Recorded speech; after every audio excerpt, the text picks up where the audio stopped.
ભગવાન તો અમારો નથી, એટલે તો અમને મૂકીને જોયો છે, અમને ખબર પડી ગઈ છે કે તું આ પૃથ્વીનું ગુપ્ત કામ કરવા માટે આવ્યો છો અને તું મારા વ્રજમાં મારી સાથે રમવા આવ્યો છે, પણ તું તો સાતવત કુળનો રાજા છે, અમારો ગોવાળો નથી. તારામાં કઈક વિશેષતા છે, તું અમારી જેવો નથી, પણ અમને પ્રેમ લગાડીને અત્યારે જતો જતો અમને ખબર પડી કે તું અમારો ગોવાળો નથી. આવો સરસ ભાવ છે જ્યારે ગોપીઓ સંપૂર્ણ રડતા રડતા અભિમાન શૂન્ય થઈ છે. અભિમાન ઉતરી જાય એટલે ભગવાન પ્રગટ થાય છે. ભગવાન પ્રગટ થયા છે. ગોપીઓની સાથે ભગવાને રાસ કર્યો છે. પછી તો એવો રાસ થયો કે રાસને જોવા તો બ્રહ્માજી આવ્યા છે.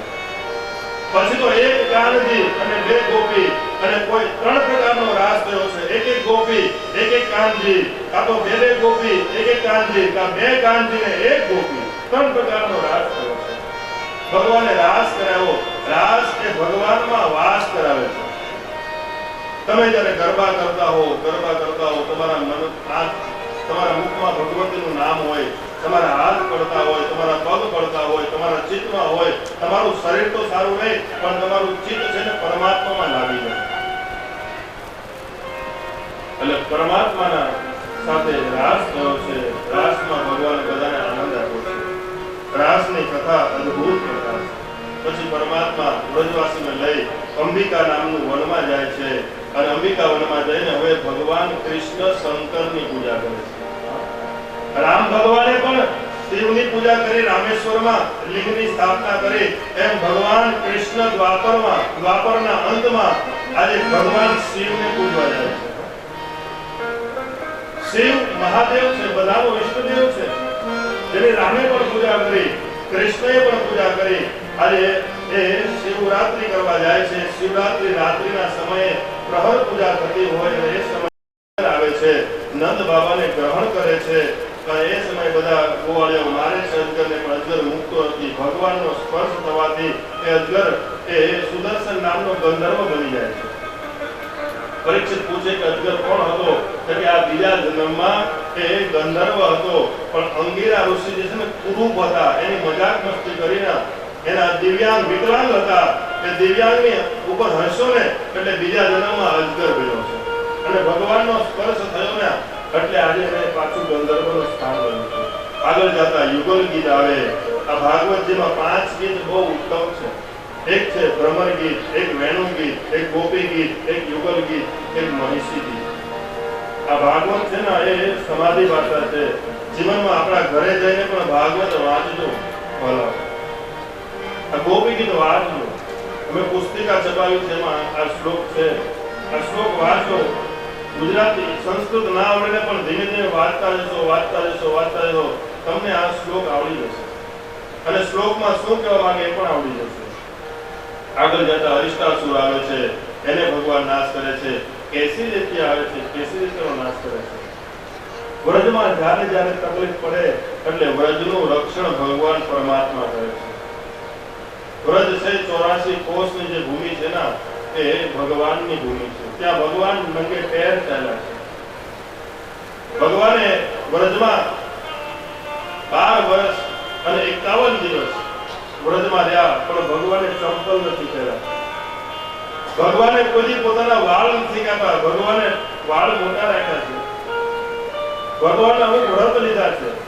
કોઈ કીધું કેમ ભગવાને ચંપલ ન પહેર્યા? કે ભગવાન વ્રજમાં જ્યારે ગાયો ચરાવવા જાય ત્યારે ભગવાન જોવે કે મારી ગાય માતાએ ચંપલ ન પહેર્યા હોય તો હું પણ ચંપલ નહીં પહેરું. આ કૃષ્ણ છે. આ કૃષ્ણની કથા ગવાય. આ કૃષ્ણને એટલા માટે આપણે યાદ રાખીએ છીએ કે જેને ગાય માતાની સેવા કરવા ગાય ચરવા જાય તો કહે કે ગાય જો ચંપલ ન પહેરતી હોય, ગાય ઉઘાડે પગે ચાલતી હોય તો હું કૃષ્ણ ચંપલ નહીં પહેરું. ભગવાને ચંપલ નથી પહેર્યા, ભગવાને પોતાના વાળ નથી કાપ્યા. ભગવાન કૃષ્ણ વ્રજવાસીઓનું બહુ રક્ષણ કર્યું છે. જ્યારે જ્યારે કષ્ટ આવે, દુઃખ આવે ત્યારે ભગવાન શ્રી કૃષ્ણ એ લોકોને બચાવે છે. કોઈ બહુ સરસ ભાવ છે. વ્રજ કે નંદલાલા શ્રી રાધા ઝુકે સાવરિયા સબ દુઃખ દૂર હુએ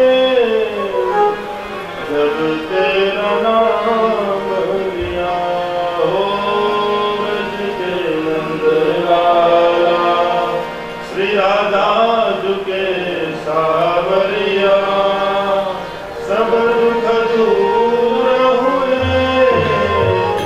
जब तेरा नाम लिया।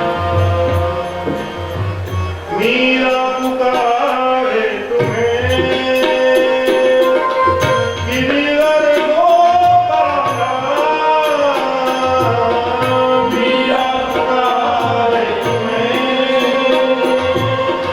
गिरिधर गोपाला। मीरा पुकारे तुम्हें गिरिधर गोपाला। मीरा पुकारे तुम्हें गिरिधर गोपाला। गिरिधर गोपाला।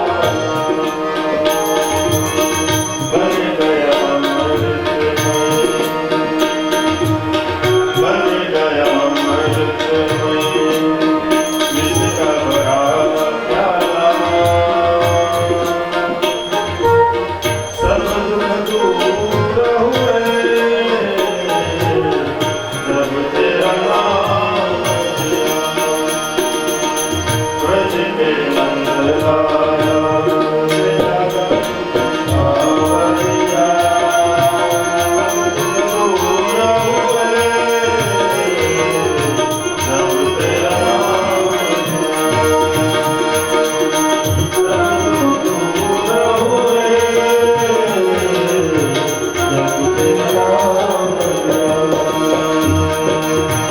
ભગવાનનું નામ લેવાય, ભગવાન બધાના દુઃખ દૂર કરે છે.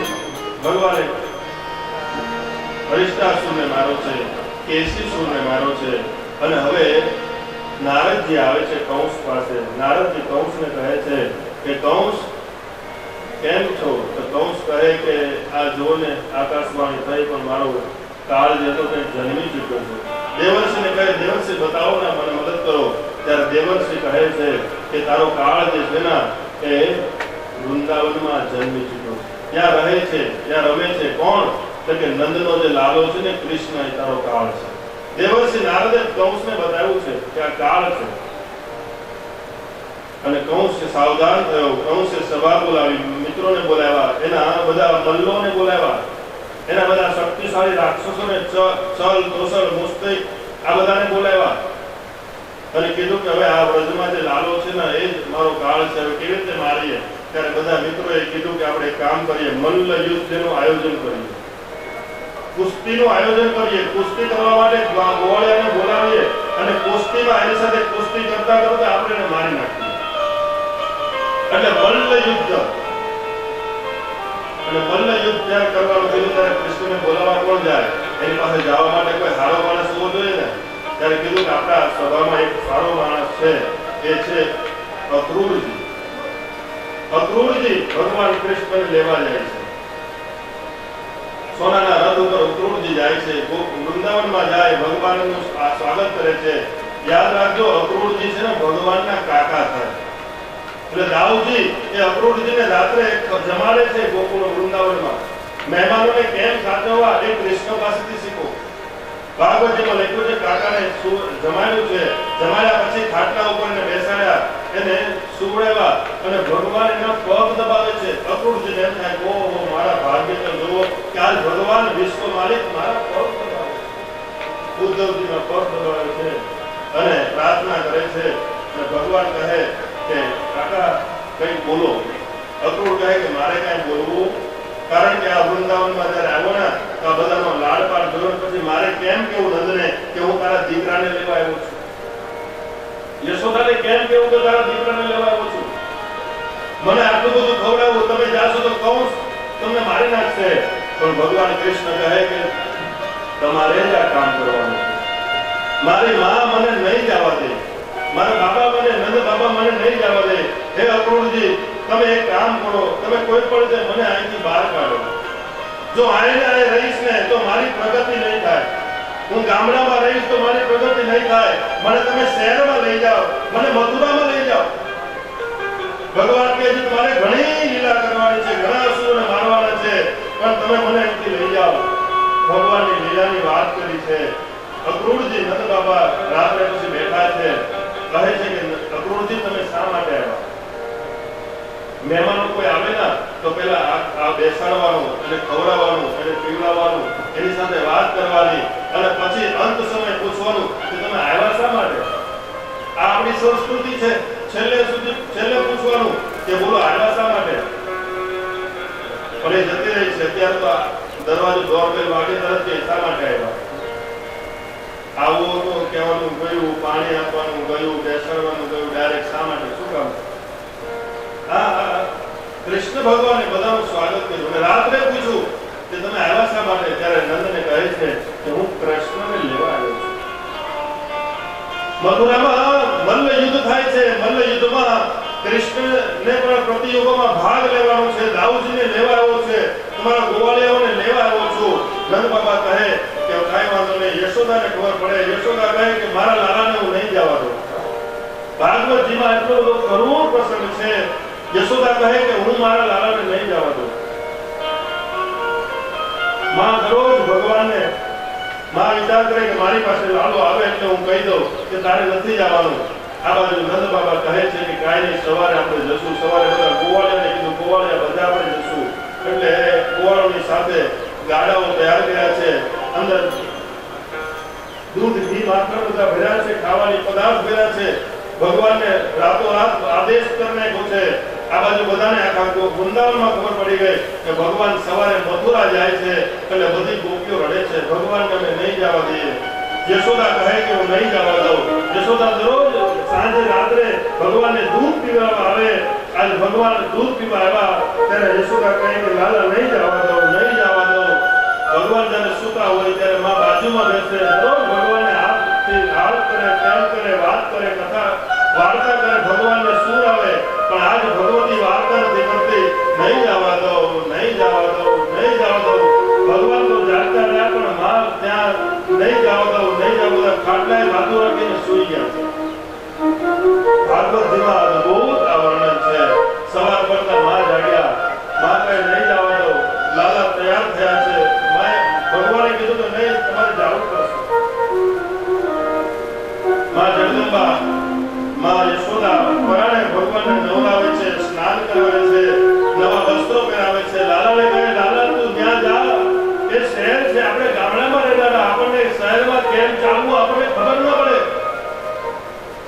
તું ગામનો મેં તને બહાર જવા નથી દીધો. ત્યાં બધાનું રહેવાનું, બોલવાનું, ચાલવાનું અલગ હોય. કૃષ્ણ કહે માં મને જવા દે તો મને ખબર પડશે. માં તૈયાર કરે છે કૃષ્ણને અને કૃષ્ણને તૈયાર કરી રથમાં બેસવાનો સમય આવ્યો. દાઉદભૈયા રથમાં બેસે, ભગવાન રથમાં બેસે, અક્રૂરજી રથ ચલાવે છે. એ સમયે બધી જ ગોપીઓ આજે રથની આગળ સૂઈ ગઈ છે. વૃંદાવનની તમામ ગોપીઓ સૂઈ ગઈ અને રડવા લાગી છે. ભાગવતમાં લખ્યું છે બધી ગોપીઓ સ્વર રડતા હતા. રડવા લાગી હવે નહીં જવા દઈએ, નહીં જવા દઈએ. અને ત્યારે ભગવાને એમ કીધું કે ગોપીઓ મને રસ્તો આપો. એટલે એટલું શબ્દ ભગવાને કીધું ને ગોપીઓ બધી ઊભી થઈ ગઈ. કેમ ઊભી થઈ ગઈ કે આપણા જેને આપણે પ્રેમ કરીએ છીએ એ પ્રેમી એમ કીધું રસ્તો આપો તો પછી જવા દે. પ્રેમમાં બધું કબૂલ હોવું જોઈએ. જો બીજા કોઈ નંદ કે તો રસ્તો ના આપીએ, અક્રૂર કે તો રસ્તો ના આપીએ, પણ હવે જો કૃષ્ણને જાવું જ હોય તો એને કીધું જ હોય તો પછી આપણે અપશુકન કરવા બધી ગોપીઓ ઊભી થઈ. રથ ચાલવો લાગ્યો એટલે માં યશોદા દોડ્યા છે અને યશોદા કહેવા લાગ્યા કે કાના તારે જાવું હોય તો તું જા, પણ તું પાછો આવજે. કૃષ્ણ તું પાછો આવજે. ત્યારે ભગવાને કીધું કે નહીં માં હું અવશ્ય પાછો આવીશ. જ્યાં ભગવાને કીધું અવશ્ય પાછો આવીશ એટલે માને આનંદ થઈ ગયો. પણ માં પૂછવાનું ભૂલી ગયા કે ક્યારે આવીશ. મને મજા આવી કે આ મારો કાનો આવશે, પણ એ તો રહી ગયું કે ક્યારે આવશે. ભગવાને કીધું કે પવિત્રાણાય સાધુનામ વિનાશાય ચ દુષ્કૃતામ ધર્મ સંસ્થાપનાર્થાય સંભવામિ યુગે. એને થોડી ખબર કે આવે બીજા યુગમાં આવશે. અને ઠાકોરજી ગયા ત્યારે માએ કીધું છે કે ભગવાન તમારે જાવું હોય ને તો જાઓ, પણ એક વાત ભૂલી જાય. કઈ વાત? કે એક મેં તને ઉડું ફળ સાથે બાંધ્યો હતો ને, ખામણિયા સાથે, એ તું ભૂલી જાય. ત્યારે ભગવાને એમ કીધું કે માં હું બધું જ ભૂલી શકું, પણ જે તમે મને ઉલુફલ સાથે બાંધ્યો છે ને એ હું મારી જિંદગીમાં નહીં ભૂલું. માં આખા વિશ્વમાં મને કોઈ બાંધી નથી શક્યું. માં મને કોઈ બાંધ્યું હોય તો યશોદા તે જ બાંધ્યો છે, બાકી મને કોઈ બાંધી નથી શક્યો આ વિશ્વમાં. માં એ વાત નહીં ભૂલું, માં એ વાત નહીં ભૂલું.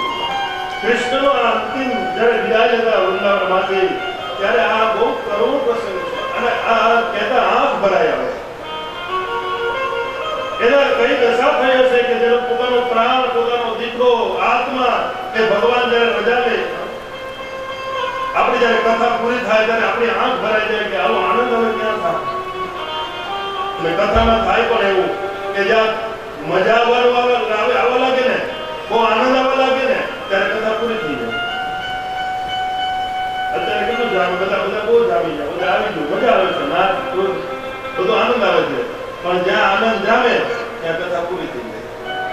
ભગવાન કૃષ્ણ અને ભગવાન જાય છે રસ્તામાં, કહેવાય કે રાધાજી આવે છે. રાધાજીને જોઈ અને રાધાજી કહે, કાના જા છો? બ્રહ્મ બીજા પુરાણમાં રાધાજીએ તો ભગવાન સાથે વિવાહ કર્યા હતા. બીજા ભાગવતમાં આટલું બધું રાધાજીનું નામ નથી ક્યાંય, પણ અહીંયા બીજા પુરાણમાં મળે કે રાધાજી કૃષ્ણ વગરના અધૂરા છે. અને ત્યારે ભગવાન કૃષ્ણએ કીધું કે રાધા અમારે જવું પડશે. રાધાએ કીધું કે તમે જાઓ છો? કૃષ્ણ કહે કે મારે જવું પડશે.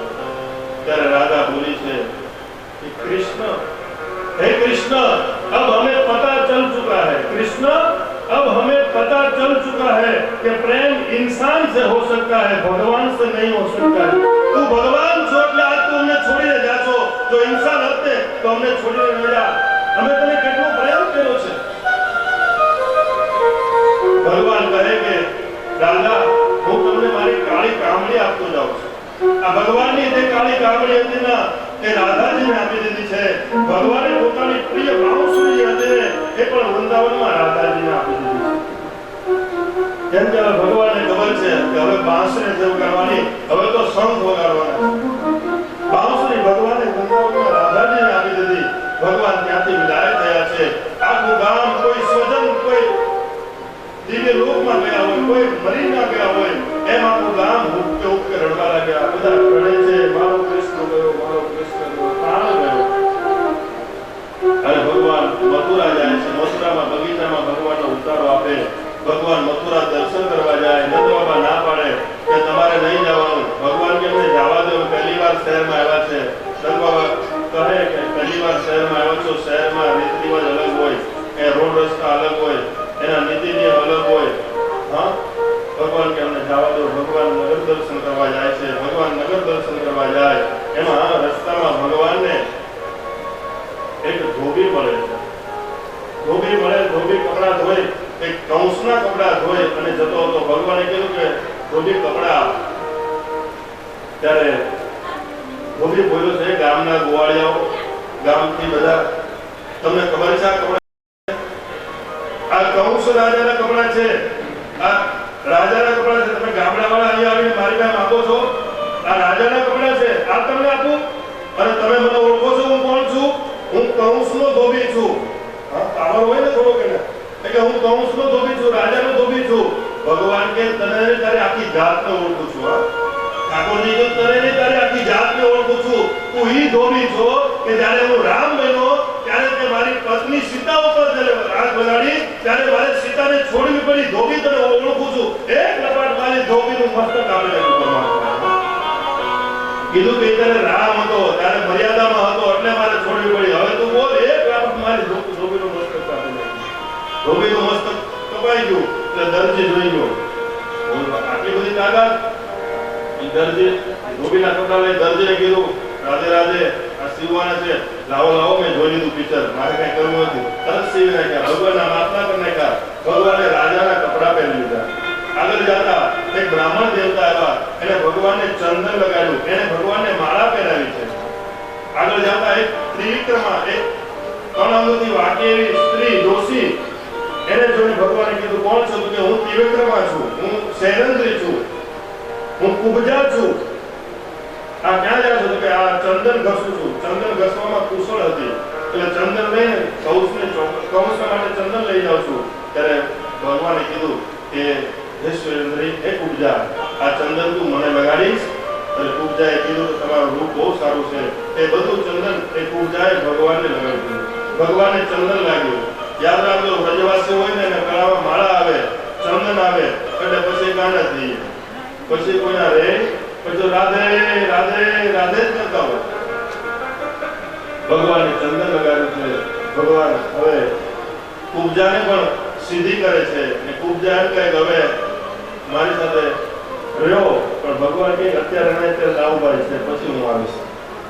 અને ભગવાન આગળ જાય છે. જ્યાં ધનુષ યજ્ઞ હતો, ધનુષ યજ્ઞમાં જઈ અને ધનુષ યજ્ઞમાં ધનુષનો ભંગ કરે છે. બીજે દિવસે જ્યારે મલ્લયુદ્ધ થવાનું હતું ત્યારે મલ્લયુદ્ધના મેદાનમાં જાય છે. ત્યાં કુવલિયા નામનો પીડ નામનો હાથી હતો. એ કુવલિયા પીડ કંસને દાયજામાં આપેલો. કોણે? જરાસંધે. અને એક હાથીમાં 10,000 હાથીનું બળ હતું. એવા હાથીના ભગવાને દાંત ખેંચી લીધા. હાથીને ફેરવી ફેરવી એવો નાખ્યો કે હાથી જોઈ ગયો, પાછો આવ્યો. દાંત લઈને ભગવાન મલ્લયુદ્ધના મેદાનમાં આવ્યા છે. ચારે બાજુ આખા મથુરાના પ્રજાઓ હતી. ગોકુળના ગોવાળિયાઓ હતા, ઋષિકુળના હતા, ઋષિમુનિઓ હતા, બ્રાહ્મણો હતા, રાજા કંસ હતો, બધા ગોવાળિયાઓ, બધા મલ્લો યુદ્ધો હતા. પણ ભગવાન અંદર પ્રવેશ કર્યા ને જેવી જેવી ભાવના હતી એવા એને ભગવાન દેખાયા. મલ્લોને ભગવાન શક્તિશાળી દેખાયા, ગોવાળિયાને પોતાનો મિત્ર દેખાણો, ઋષિકુળને પોતાનો બાળક દેખાણો, અને જે બ્રાહ્મણો હતા એને ભગવાન પરમ તત્વ દેખાયા, અને કંસને ભગવાન સાક્ષાત કાળ દેખાયા. અને ભગવાન મલ્લયુદ્ધ કરે છે. કહેવાય કે ભગવાન એ સલ, તોસલ, મુષ્ટિક, ચાણુર આની સાથે મલ્લયુદ્ધ કરે છે. એકબીજા હાથથી યુદ્ધ કરે છે. હાથથી હાથ પ્રકારે છે, પગ ફેરવી નાખે છે. એકનો ઉપર એક પ્રકારે છે. મલ્લયુદ્ધ વિદ્યા છે. એ ભગવાન કુશળ છે. એક મુષ્ટિકના પ્રહારથી ચાણુરને મારે છે, મુષ્ટિકને મારે છે. બધા અસુરોનો નાશ કરે છે. સંગીત વાગે છે.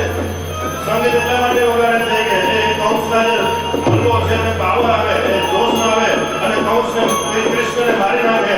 પણ આ તો ઊંધું થયું, કૃષ્ણને મારવા લાગ્યા. કંસ કહે કે આ સંગીતવાળા બંધ કેમ નથી કરતા? આ મારા સૈનિકો મરે છે, આ મારું થાય અને કૃષ્ણ માટે વગાડે અને બૂમ પાડી બંધ કરો સંગીત. સંગીત બંધ કર્યું છે, પણ આજે કોઈ માનતા નથી. કીધું કે હવે તો આ સંગીત કૃષ્ણ માટે વગાડવાનું છે. કૃષ્ણને જોમ કરે અને ભગવાનનું સંગીત વાગ્યું છે. કૃષ્ણને જોમ કર્યો છે. કૃષ્ણ દોડી કંસ પાસે ગયા. કંસની પાસે ગયા. કંસે તલવાર કાઢી ભગવાનને મારવા જાય. ચાલો ભગવાન પહેલા પગે લાગ્યા, મામા પ્રણામ. તલવારનો ઘા ખાલી થઈ જાય. ભગવાન પગ પકડી ઉપરથી ભગવાન મલ્લયુદ્ધના મેદાનમાં નીચે પધારે છે. ભગવાન ઉપરના સીડીઓથી કૂદે, કંસના ઉપર કૂદે છે. તો ભગવાન કંસના મસ્તક પર બેસી જાય. એક મુષ્ટિના પ્રહારથી કંસનું માથું તોડી નાખે. બોલે કૃષ્ણ કનૈયા ભગવાને મલ્લયુદ્ધ કરી કંસનું માથું તોડી નાખ્યું છે. અને ભગવાન ત્યાંથી હવે એટલા બધા પાગલ થયા છે. ભગવાન ત્યાંથી દોડ્યા છે. દોડતા દોડતા કારાગૃહમાં ગયા છે. કારાગૃહમાં જ્યાં મા યશોદા, મા દેવકી અને વસુદેવ બાંધ્યા હતા. ભગવાને દોડી દોડી બધા દરવાજા તોડી નાખ્યા છે. યશોદેવના જે હાથમાં સાકળ હતી ભગવાને ખેંચી નાખી છે. ભગવાન હાથથી દાંતથી એ સાકળ તોડે છે. પોતાના પિતાને મુક્ત કરાવે છે પરમાત્મા. અને ભગવાન એટલો બધો ક્રોધ આવ્યો છે કે 11 વર્ષ ને 52 દિવસ માટે મેં મારા પિતાને કેદખાનામાં રાખ્યા. એના સાકળ તોડી નાખે છે, એ માતાને મુક્ત કરે છે. ભગવાન એટલો બધો ક્રોધ, ભગવાન ત્યાંથી ભાગી જાય. ત્યાંથી ભાગી ત્યારે મથુરામાં યમુના નદીના કિનારે ભગવાન આવીને બેસે અને ત્યાં ભગવાન યમુનાને જોવે એટલે એને થોડો વિશ્રામ આવે. થોડા ભગવાન શાંત થાય એટલે એ ઘાટને આજે પણ વિશ્રામ ઘાટ કહેવામાં આવે છે. મથુરામાં તમે જાઓ તો વિશ્રામ ઘાટમાં અવશ્ય જાજો. વિશ્રામ ઘાટમાં સ્નાન કરજો. ત્યાં ભગવાને શાંતિનો અનુભવ કર્યો. આ ભગવાને મથુરામાં પછી તો રાજા હવે કૃષ્ણ બની ગયા. કંસ વયો ગયો. ભગવાન એમ કીધું કે રાજા હું નહીં. રાજા જે હકીકતમાં જે રાજા હોય એને જ રાજા બનાવવો જોઈએ. એટલે ઉગ્રસેનને પણ જેલમાંથી બહાર કાઢ્યા. કંસના પિતા જે ઉગ્રસેન હતા એને કીધું તમે રાજા બનો. આ કૃષ્ણ છે યાદ રાખજો, પોતે રાજા નથી બન્યા, એને ઉગ્રસેન ને રાજા બનાવ્યા છે. મુખ્ય રાજા તો એ હતા. અને ભગવાન ત્યાં લીલા કરી છે. આગળ મથુરામાં ભગવાન રહે છે. નંદ બાબા કહે લાલા હાલો ઘરે, ત્યારે કૃષ્ણ કહે કે હવે હું ઘરે નહીં આવી શકું. નંદ બાબા સમજી ગયા. નંદ બાબા કુંવરો સાથે ઘરે જતા રહ્યા. ભગવાન મથુરામાં રહે છે. ભગવાનના યજ્ઞોપવિત સંસ્કાર થયા છે. યજ્ઞોપવિત સંસ્કારથી ભગવાન શાંતિપુરી ઋષિ આશ્રમમાં ભણવા ગયા છે. ભગવાન ભણીને ઘરે આવ્યા છે અને ભણવામાં જ્યારે ગુરુ માતાએ દક્ષિણા માંગી મારો મૃત્યુ પામેલો દીકરાને પાછો ભગવાને એને જીવતો કરીને પાછો ગુરુ માતાને આપ્યો છે. ભગવાને વારાઘડીએ બહુ બધાને જીવતા રાખ્યા છે. હરેશભાઈ, ભગવાને વારાઘડીએ બધાને જીવતા કર્યા છે.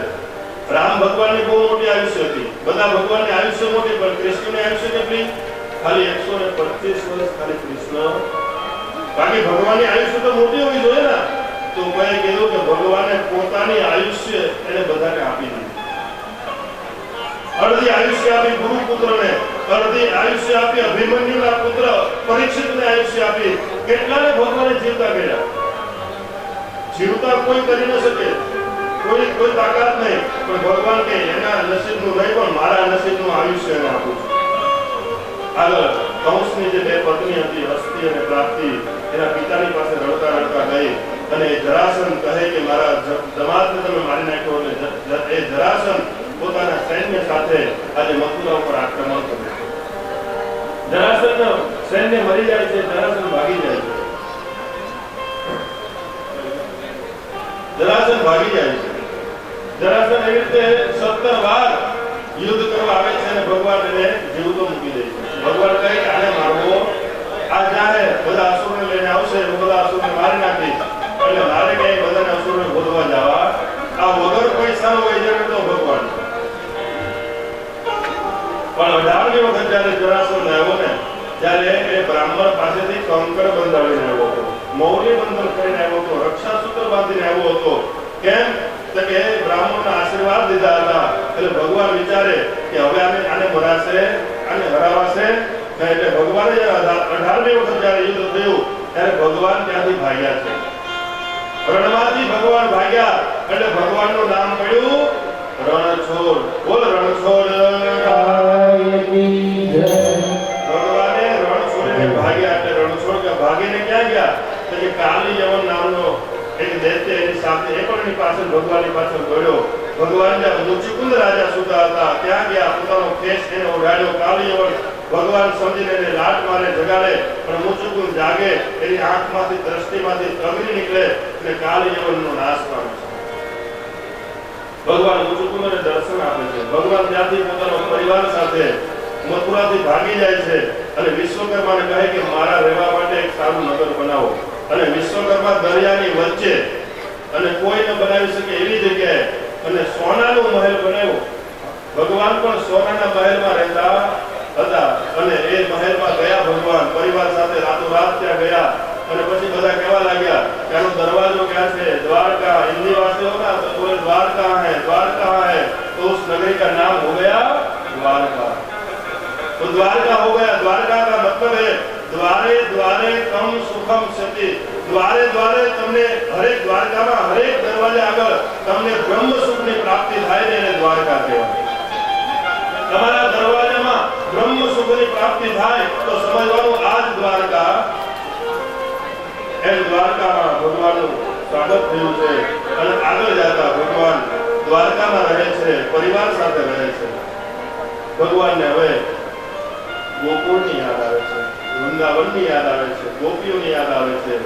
ભગવાનનું જ્યારે નક્ષત્ર, જન્મ નક્ષત્ર આવે ત્યારે ભગવાનને ઉદાસ જોઈ અને ઉદ્ધવ કહે છે, ઉદ્ધવ છે ને ભગવાનનો પરમ મિત્ર છે. ઉદ્ધવ કહે કે તમે રડવાનું શું હોય કે ગોવાળિયા ગોપીઓ તમને ભૂલી ગયા છે. તમે કેટલાય સમયથી આવી ગયા છો, તમે એને ભૂલી જાઓ, એ પણ તમને ભૂલી ગયા છે. અને આ યોગ વિયોગ સંયોગ આવી જ્ઞાનની વાતો કરવા લાગ્યા. એટલે ભગવાને એટલું કીધું કે કામ કર ઉદ્ધવ, તું મારો સંદેશો લઈને ત્યાં જા. ઉદ્ધવને સંદેશો લઈને મોકલ્યો.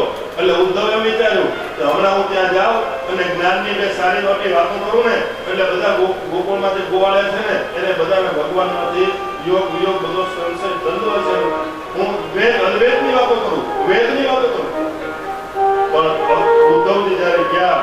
ત્યારે ઊંધું જે જોયું કે આ ગોપીઓ કેવી જીવન જીવે છે. સવારે મટકીમાં માખણ લે, ગાયો ચારવા જાય, ઘરનું કામ કરે, ત્યારે એમ સમજે કે મારી સાથે કૃષ્ણ છે, આ માખણામાં કૃષ્ણ ખાશે, મારી ગાયોને ભગવાન ચાલે છે. સતત ભગવાનમાં ચિત્ત રાખવાની ગોપીઓ. ઉદ્ધવ કહે કે ભગવાનને કઈ સંદેશો આપવો છે તો ગોપીઓ કહે કે ભગવાન ક્યાં ક્યાં ગયા છે, અમારા ઘરમાં જ છે, આજે મારી ગાયો ચારવા ગયા, આ મારું માખણ ખાવા આવશે. ગોપીઓ કહે કે મારો કૃષ્ણ મારી બાજુમાં જ છે. ગોપીઓને અદ્ભુત જ્ઞાન આપ્યું છે.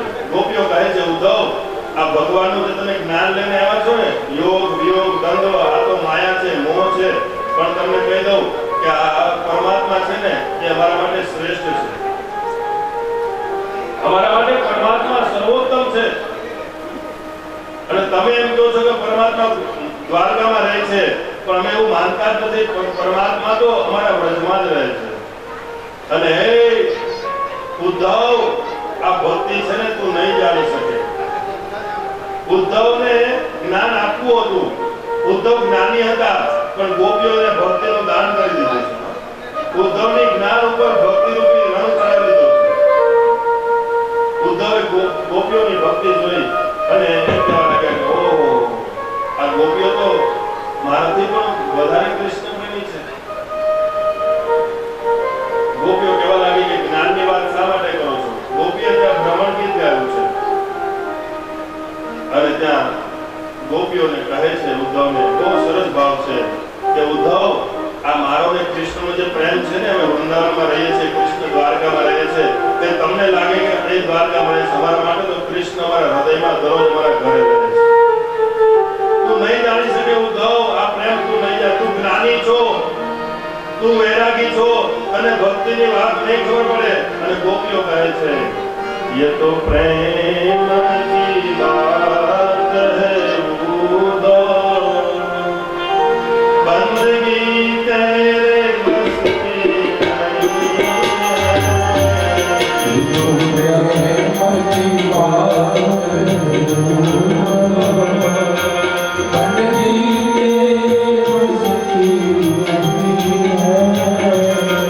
ये तो प्रेम की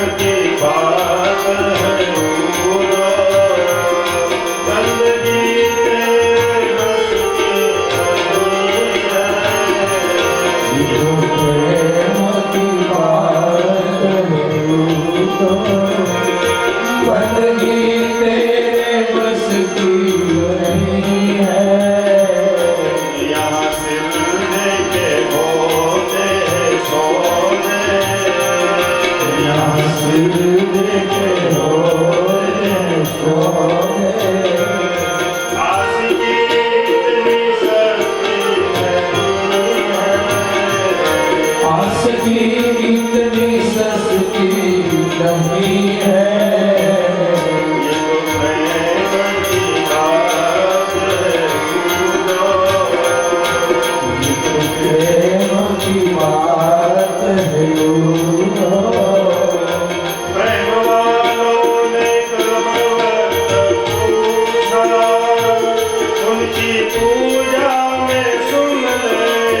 ભગવાનનું નામ લઈ લો. પણ તો તમે તમારા માટે નહીં,